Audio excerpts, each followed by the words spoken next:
الرحیم، جیسا کہ آپ کو معلوم ہے یہ حب رسول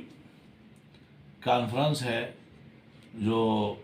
کہ مولانا پیر محمد شکیل اختر صاحب انہوں نے ایک تحریک شروع کیا ہے، اور سب کو معلوم ہے کہ حب رسول کے بغیر ایمان نامکمل ہے،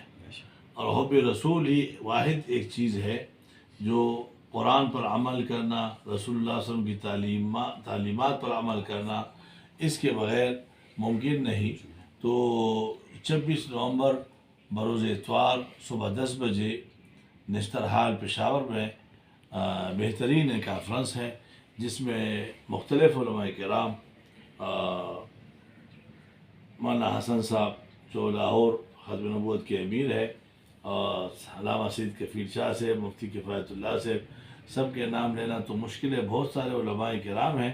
بلکہ میں یہ کہوں گا کہ یہ کوئی کانفرنس نہیں ہے، یہ بہترین اکابرین کا ایک مجموعہ ہے، تو اس میں شرکت کر لیں۔ اللہ تعالیٰ سب کچھ خیر عطا فرمائے، اور اللہ ہم سب کو حب رسول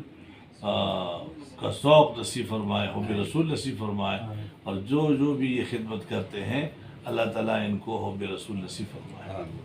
جزاک اللہ۔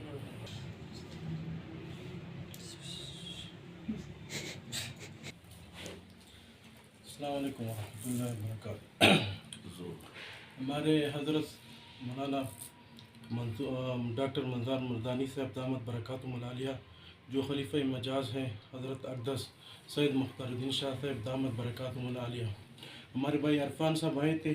تحریک حب رسول صلی اللہ علیہ وسلم کی دعوت لے کر حضرت کے پاس، جو انہوں نے ان کو پیش کیا، اور حضرت نے اس پر مختصر سا بیان بھی کیا، اور دعوت بھی سب تمام مسلمانوں کو دی کہ اس میں تمام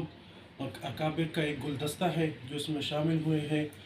ہمیں چاہیے کہ ہم تمام مسلمان اس تحریک میں، بلکہ اس اکابر کے گلدستے میں ہم بھی شمولیت اختیار کریں، تاکہ ہمارے لیے آخرت کے لیے فلاح اور کامیابی نصیب ہو۔ جزاک اللہ خیر۔